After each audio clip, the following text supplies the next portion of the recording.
I'm Sherry Cheek, also known as Dr. Sherry Gilliland, pediatrician. And this is... I'm Kevin Weir. I'm a prevention specialist working out of Dial Health. And the Baraga County Communities That Care is a program that began in 2014 here as an offshoot of the Baraga County Substance Abuse Coalition, which had been started because of concerns about drug abuse in the community. The state of Michigan provided grant funds due to the high rates of substance abuse and other problem behaviors in our youth and young adults in Baraga County. So our mission is to create a safe, healthy, desirable, supportive, and diverse community that provides the protective factors which support our youth, our families, our community members, and all local organizations. We will pursue and achieve this mission by building a strong family foundation, connecting families to schools, encouraging healthy beliefs and clear standards for acceptable behavior, and supporting collaboration among community resources. Now, if you look at our slide here, we have a fantastic logo, and this logo was created through a logo contest that was executed by Baraga County Communities That Care. It was created by Baraga County Youth, Brianna Hoffman. And I will also say that all of the pictures on this in this presentation are pictures of our youth, Baraga County youth, and at events that were either put on or sponsored by the Communities That Care.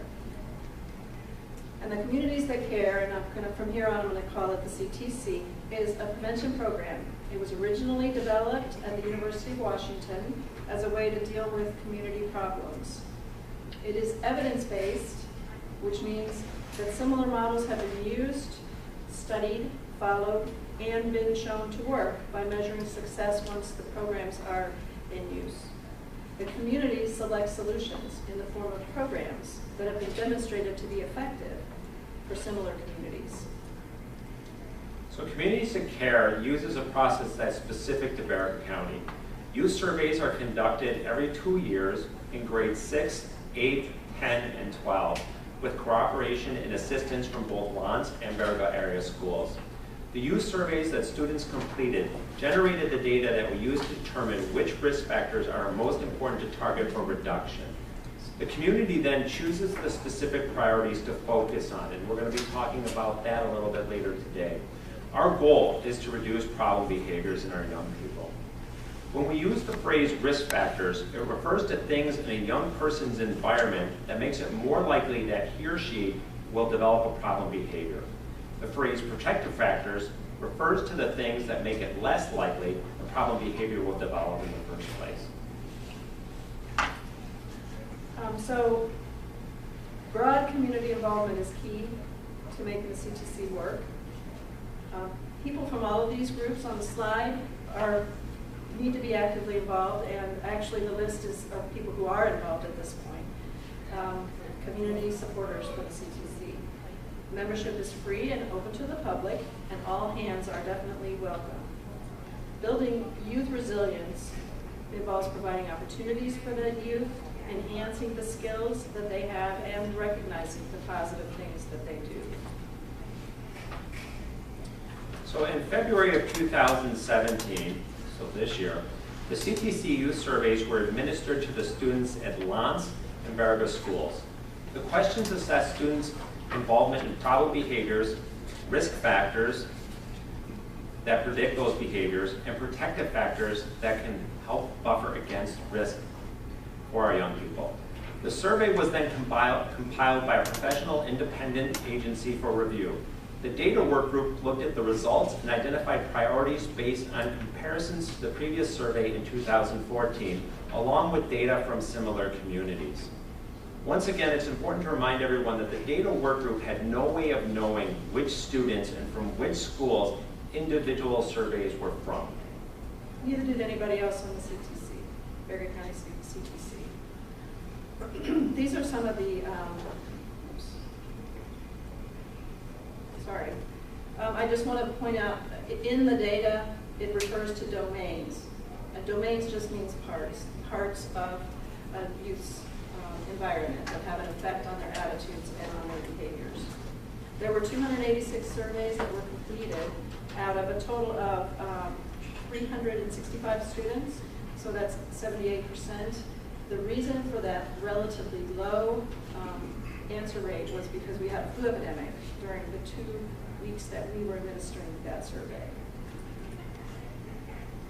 The youth survey, the data survey that was collected in 2014 was essentially the same survey. So what the data group did was look for changes in the results. It takes a long time to make the kinds of changes that we're trying to make.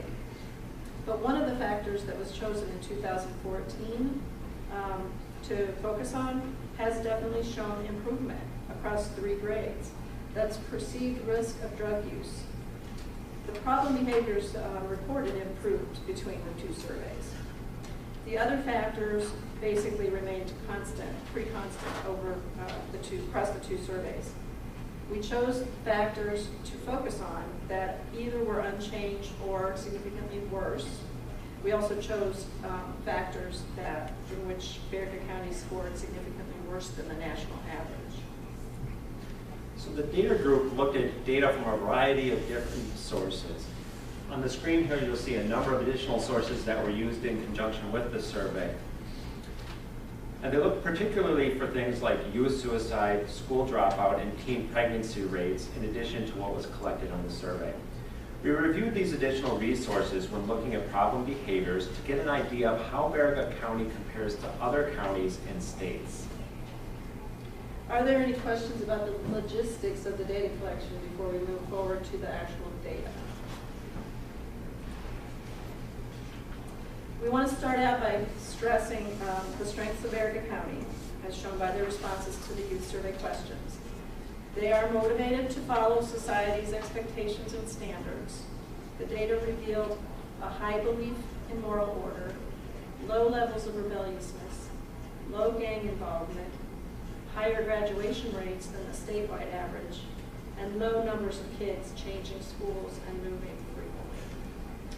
And of course, Baraga County's greatest strength are our kids themselves. We wanted to just kind of go through the list quickly, all of the different risk factors and protective factors that we were looking at when we chose the 5 that we will present to you at the end. In the community domain, laws and norms favoring drug use, perceived availability of drugs, perceived availability of handguns. In the family domain, poor family management, family conflict, family history of antisocial behavior, parental attitudes that favor antisocial behavior, parental attitudes that favor drug use, and then in the school domain, academic failure, low commitment to school.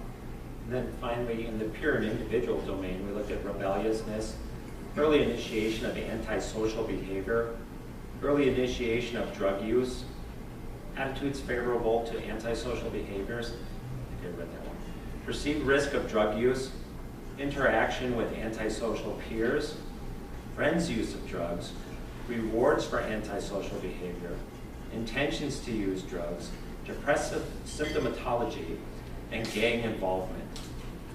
And these are the protective factors that we assess. In the community, the family, and the school domains, family attachment, opportunity for pro-social involvement, and in this pro-social, basically think the opposite of antisocial. So connections that are positive. Rewards for pro-social involvement. In the peer and individual domain, religiosity, social skills, belief in moral order, interaction with pro-social peers, pro-social involvement, and rewards for pro-social involvement. So out of all of these risk factors, these 4 represented those highest above the national averages. The protective factor, interaction with pro-social peers, was the lowest compared to national averages.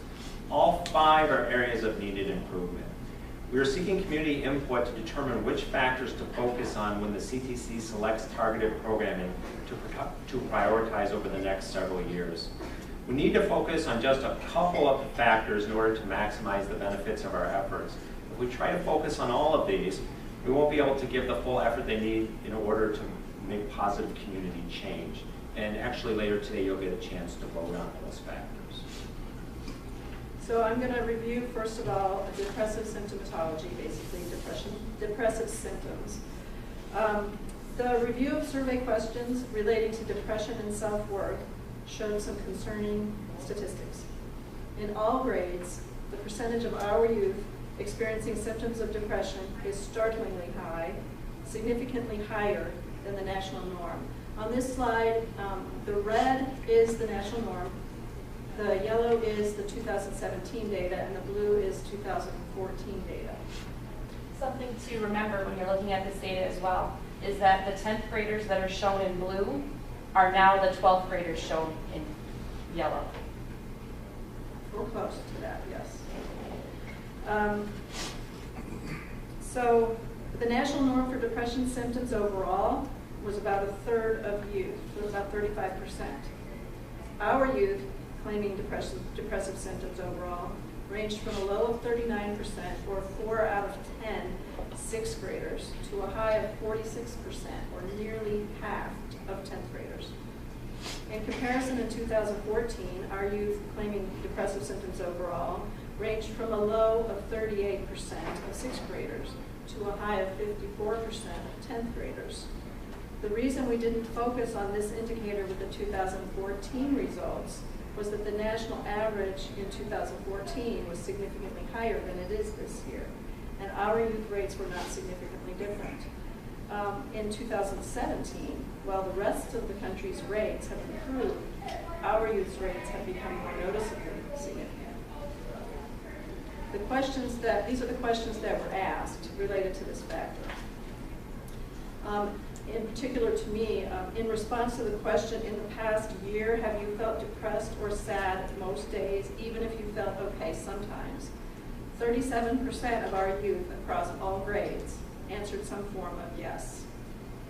Now, admittedly, this is an improvement from 2014 data, when 45% of our youth answered some form of yes. Still, in 2017, 46% of sixth graders and 41% of 10th graders answered some form of yes to this question. In the rest of the slides, the national norm has been, you'll see, changed to BH norm. That is just a specific nationwide study. Also, just to add in here, the 2014 data is actually from the 2014-2015 school years. It was done in October of 2014. So, and then this 2017 is actually 2016-17 data, since it was done in February of 2017. So you're roughly 2 years apart. It may look like it's 3, but it's really 2. Thanks. So a review of survey questions relating to low commitment to school showed deterioration in all grades compared to 2014, so going up and farther away from the norm. All grades were significantly worse than the national norms. Overall, the national norm ranged from 39% of sixth graders to 44% of 12th graders, showing a low commitment to school. In our students, the range was from 53%, or over half of 8th graders, to 65%, or 2/3 of seniors.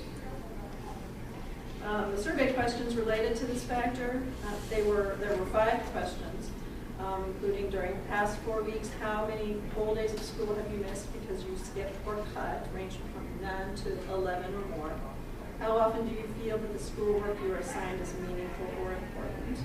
How interesting are most of your courses to you? And in answer to the question, thinking back over the past year in school, how often did you hate being in school? 40% of our youth overall answered often or almost always to this question. This ranged from 30% of sixth graders to 48% of 12th graders. In answer to the question, how important do you think things you're learning in school are going to be for your later life, 37% of our youth overall answered slightly or not at all important. This ranged from 13% of sixth graders to 59%, or 6 out of 10 12th graders. On the bright side, it does suggest that if we can engage our sixth graders before they lose interest in school, we may be able to make a dent in the problem. The next risk factor we're going to look at is perceived risk of drug use. What this question is measuring here is whether students think it's dangerous to use drugs, not whether they're actually using drugs. So the lower the number, the more dangerous the risk of drug use is viewed as by the young people.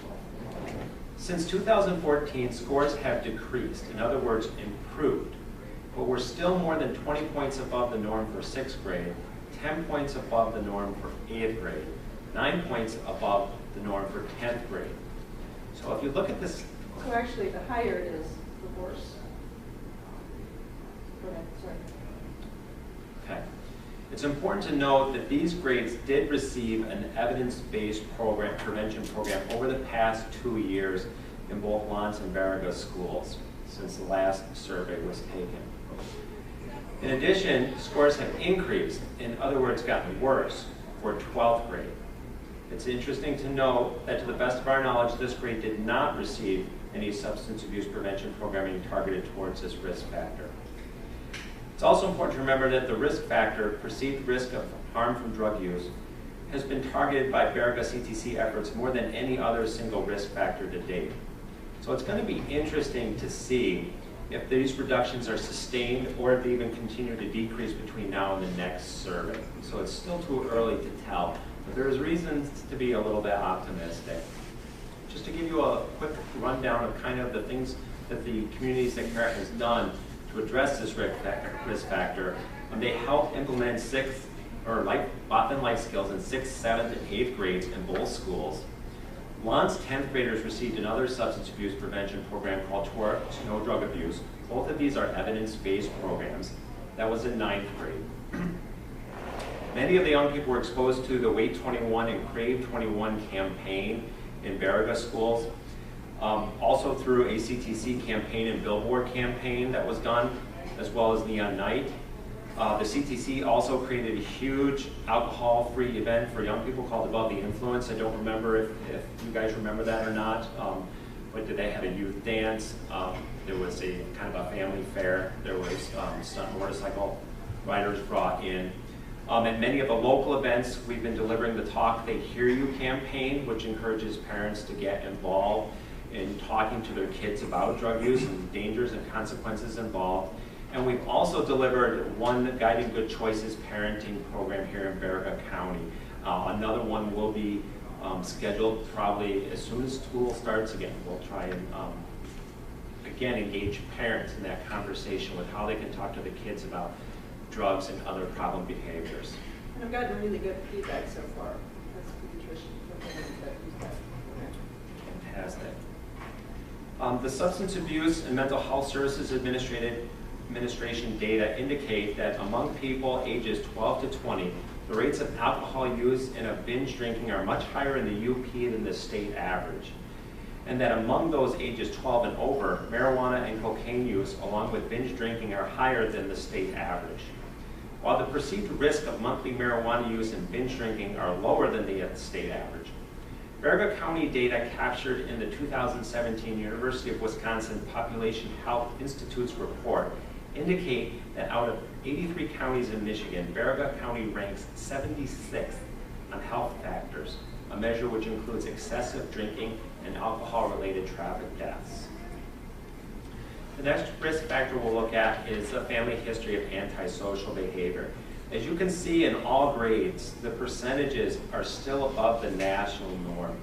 However, here again, there's been some improvement in all grades except 12th grade. This is an interesting slide in conjunction with the perceived risk of drug use. We don't really know what's responsible yet at this point for this improvement. Family history of antisocial is probably not a risk factor that's going to be impacted too much by prevention programming. So it might be worthwhile as a community to kind of take a look what's being done across your whole community that might be impacting this risk factor. But regardless, they're both moving in the right direction. When asked if anyone in their family has ever had a severe alcohol or drug problem, 43% of students answered yes. So 43% of students. 74% of students don't know anyone who sells drugs, but 42%, 4 out of 10 seniors know at least one adult who does, and 21% of seniors know 5 or more adults who do sell drugs. Yeah, that's selling, not using. No, I'm processing that number. That's pretty significant. Only 37% of students don't know any adult who has gotten drunk or high. 31% of them know 5 or more adults who have gotten drunk or high. This indicator has improved over the 2014 survey by about 6%. Now looking at low interaction with pro-social peers, this indicator, lower is not better. As the graph indicates, students reported particularly low scores for interaction with pro-social peers when compared with the national average. The percentage of students reporting interaction with pro-social peers fell from the 2014 survey. In most instances, it fell by roughly 10%. In grade 12, 33% of students reported interaction, while the norm is 57%, and that's a difference of 25%. Baraga County youth report a significantly lower interaction with pro-social peers than the national norm. Most students report that their friends try to do well in school. About 60% report that none of their friends attend religious services. In our discussions as a work group, we discussed the fact that students who participate in Native American spiritual ceremonies would probably not mark yes for religious services. So we think that particular question may not capture the full spectrum of religious or spiritual involvement in our area. So the role of the community at this point is to narrow down the priorities to 2. If we try to focus on all the factors, we will be diluting our power to make a change. Evidence has shown it's better to put our energy into a couple of factors and give it all we've got. And we do have a vote. In fact, we have paper ballots here. Cindy has. So everybody can vote today before they leave. So now it's your turn. You get a chance to vote, as does everyone in the Baraga community. And this will eventually be going up on our website, out on Facebook. People can also contact the coordinator if they need a paper ballot. And I think we have that. Cindy's passing, or Carrie's passing. Carrie's passing those out as we speak. And then after the vote, we're also going to be having discussions about selecting interventions that address the priorities. So we're going to need input from the community with that too. These are the people who were part of the data group, and this is in one of your handouts there for contact information. So, are there any questions or comments?